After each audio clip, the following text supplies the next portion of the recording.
Okay, in the workplace, sometimes our manager will ask us to do things that are way outside of the scope of our responsibility, and we might feel put upon, taken advantage of, any of those things. So, this video is on how to say no in the workplace. Okay, it does start with knowing your job responsibilities. Number one, you must know what your job responsibilities are in order to know if it's something you can even say no to. And it also helps to know what the responsibilities of other people are.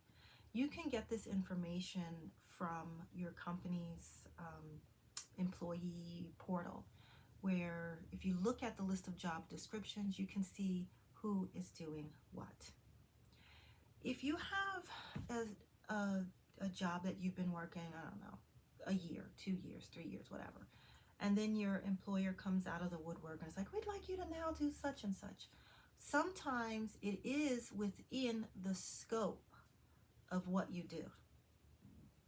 In this case, and in that case, you might have to do it. And sometimes it's way outside of your roles and responsibilities. So why does this happen? Because layoffs happen.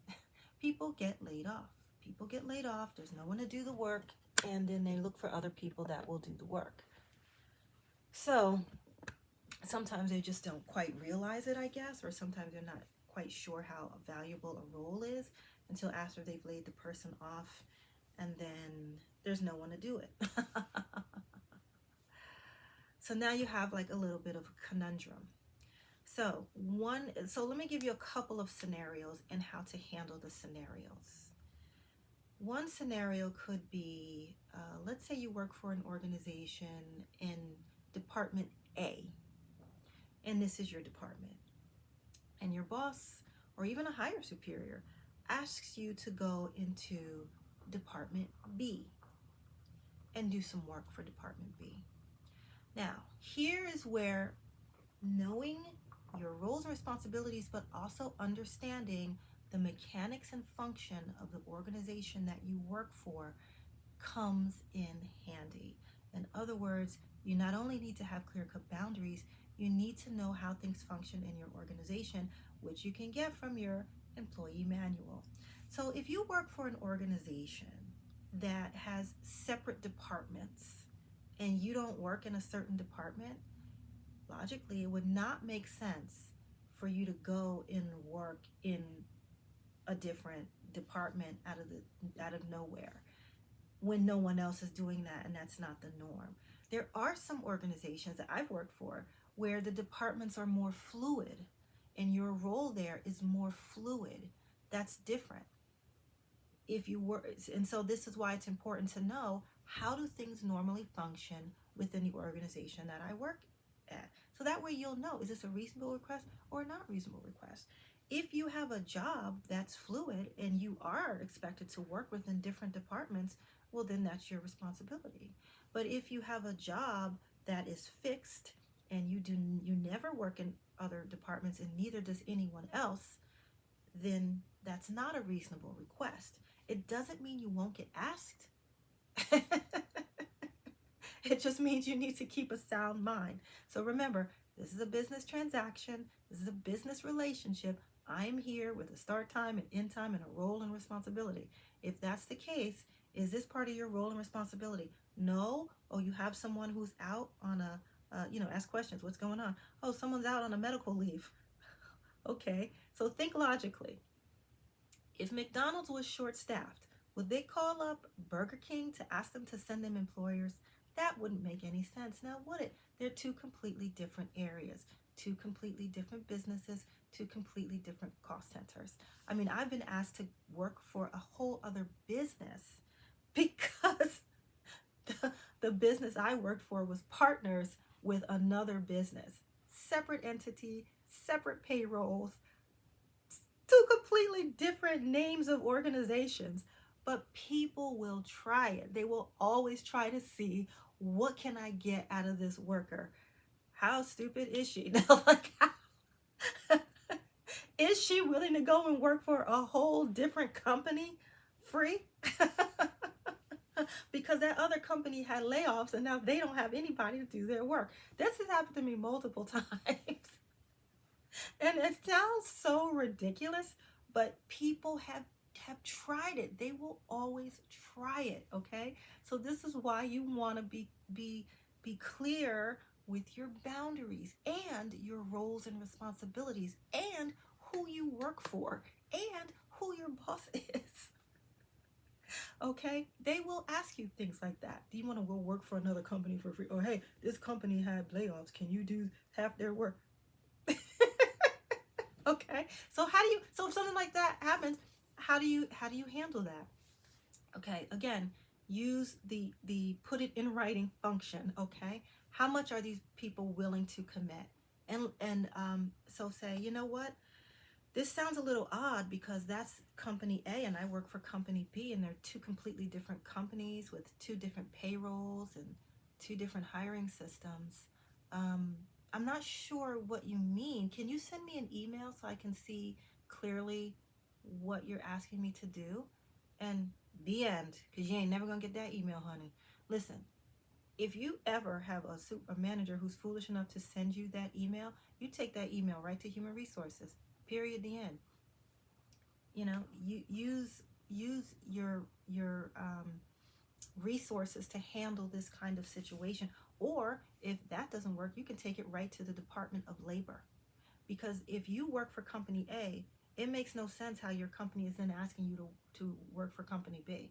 And the reality is sometimes your managers are working with the higher ups. Sometimes HR is not always on the side of the employee.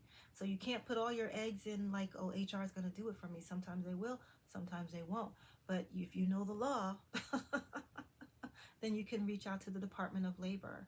And while that's pending, you can just let them know, I was really confused because I work for this company and you're asking me to work for another company because the other company had layoffs.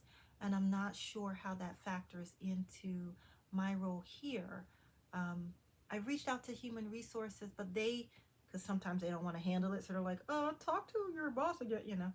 Sometimes they talk to the boss, they correct the issue, and then they say, talk to your boss again, and then the issue disappears. And sometimes they just don't want to get involved at all. So whatever it is, this is where knowing what your options are is important. Following the chain of command, going up the ladder to seek assistance with your concern, and going outside of the organization. I always follow, and just as a general rule of thumb for me personally, I always follow the chain of command because I like everybody to be looped in. When you have this kind of thing happening to you, it can feel like you're being picked on, or it can feel like, it's not fair. But what these people are doing is they're just trying to get over, for whatever. People got all kinds of reasons. Sometimes their bosses tell them to do it. You never really know what someone's reasoning is, but they're just trying to get over. And unfortunately, it often comes from your superiors. And so this is why you want to always follow the chain of command. What they tell you in writing, what they tell you verbally, they're often not willing to put it in writing.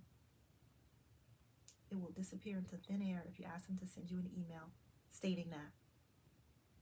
And if you so happen to have someone who's foolish, this has never happened but to me, but if you ever happen to have someone who's foolish enough to actually put it in writing, well, now you have in writing that they're asking you to do something that's illegal and makes no sense.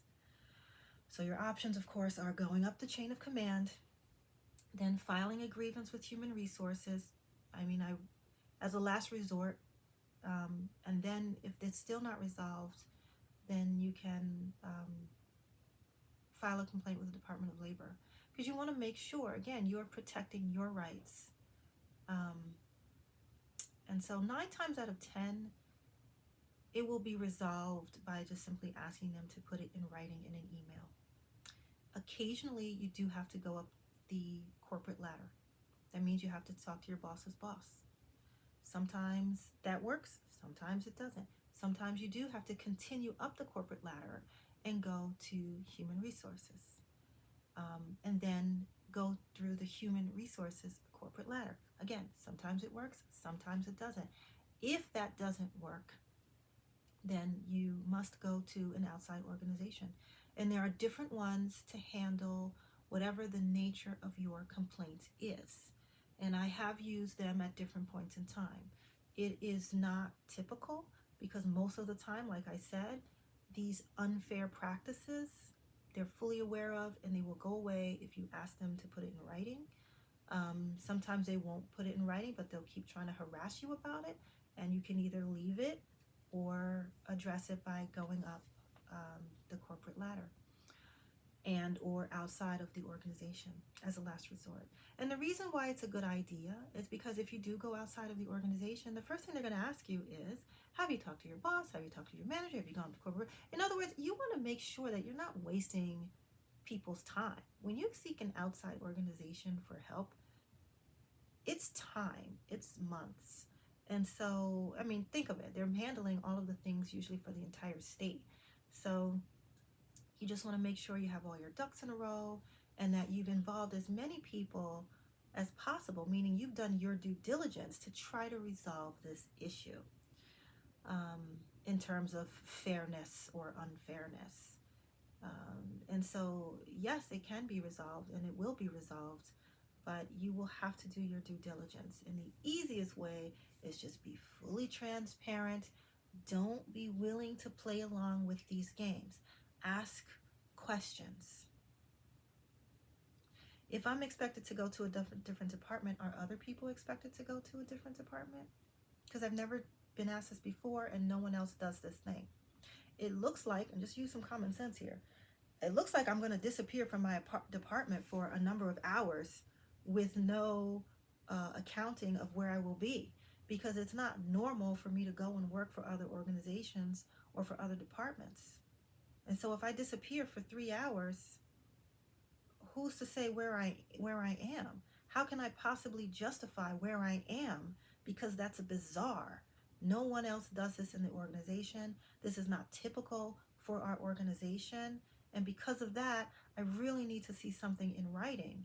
So that way I always have an explanation of where I am. Verbal is just not going to cut it. Okay? So easiest way to make those kinds of situations go away, simply ask for it to be put in writing. Okay, so how to say no. You don't necessarily say no, but you but you ask lots of questions and you ask them to put it in writing. And that is your no. Now, also, sometimes you're asked to do another person's role while they're out. That can be another issue, especially if you have a full plate. Whenever you take on another person's responsibilities while they're out, you are always at risk of it becoming your permanent responsibility. So it may matter, it may not. It depends on how much time that thing is absorbing. And sometimes you are spending quite a lot of time on someone else's job. So in that case, you want to prioritize your job first, and then the second stuff that's not your responsibility later. If it doesn't get done, at the end of the day, it's not your responsibility. And so those are the kinds of things that you want to be aware of. If I don't get this thing done, who gets in trouble for it? Do I get in trouble for it because it's in my job description, or does someone else? If someone else gets in trouble for it because it's in their job description, then I would push that to the end of the day. That's even if you choose to do it. Push it to the end of the day. If it gets done, it does. It does. If it doesn't, then it doesn't. But this is what I mean when it comes to knowing what your responsibilities are and where your boundaries are, and open communication. You don't want to take on things that you're not going to be able to complete it without killing yourself. You don't want to do that. So you want to be open and honest with whoever is asking you to do that. I really don't have the time. I have a full-time position that absorbs all of my time. It's not uncommon that people don't appreciate you and everything that you do. Doesn't mean you're not doing anything, but they just don't appreciate it. And so you need to be able to speak to what you do, what you're bringing to the table, and all of the things that you're accomplishing, which is why you can't take on additional tasks, or why the additional tasks would create a rift. So there's two ways to go about it. Sometimes you can take it and it may not get done because you have other things to do, or sometimes you cannot take it by asking lots of questions. And so And so, yeah, so that's it. How to say no, um, how to say no in the workplace. Tricky. It's definitely a little bit tricky, but again, being very clear, like watch the negotiate your salary video, be clear on who you are and what you bring to the table, be clear on the nature of your relationship with this organization is as a business. And that's important so that when they ask you to do these things that are way out of the box, you know, we're not friends, this is a business. So this is like violating my contract. You know, you wouldn't say it that way. It's violating my contract. You could say it that way, but there are also nicer ways. You know, it's that corporate language that they certainly will be using on you. So it's in your best interest to learn it, um, so that you can speak to in a transparent way and an honest way why something will not work for you. And there's nothing wrong with taking on additional responsibilities for additional pay. I just want to put that out there. And so this is a time to come to the table and renegotiate your salary. You know what? I've been doing this particular role. Um, I was going to help out, but it looks like it's become a permanent responsibility. Um, and so with that, we need to talk about an increase in my salary. So I've done my legwork, and this is what the salary would normally pay, and this is the increase that I'm asking for. So you can do that. Again, I would not take on any additional things if at all possible. Sometimes you do it for your own reasons, but it's never a great idea. And also, sometimes you will ask for a salary increase and you'll be denied that salary increase, which of course you might decide it's time to make moves. You know, why would I be killing myself for no reason? This might be time for me to move on. This could be a sign from the universe that this role is not for me anymore and it's time for me to move on to a place where I can be happier, make more money, feel more appreciated, whatever, you know. But at the end of the day, you want to make sure that you handle all of your business transactions in the workplace with grace. You don't want to bring a lot of it home or be too uncomfortable with how things are going, because it will affect your mood. And you don't want to go to work every day angry, unhappy, feeling that life isn't fair and all of that. And a lot of that can be alleviated with the power of your words and open communication and clear cut boundaries. Okay. I hope you got something out of this video. I know that working in the workplace, there are a million scenarios and things can be very tricky. But if you have your boundaries in place and you're clear on what your roles and responsibilities are, it will take away 80 to 90% of the difficulties that other people experience from not having those clear-cut boundaries. Alrighty? Any questions, please leave a comment and I will get back to you. Otherwise, have a good day.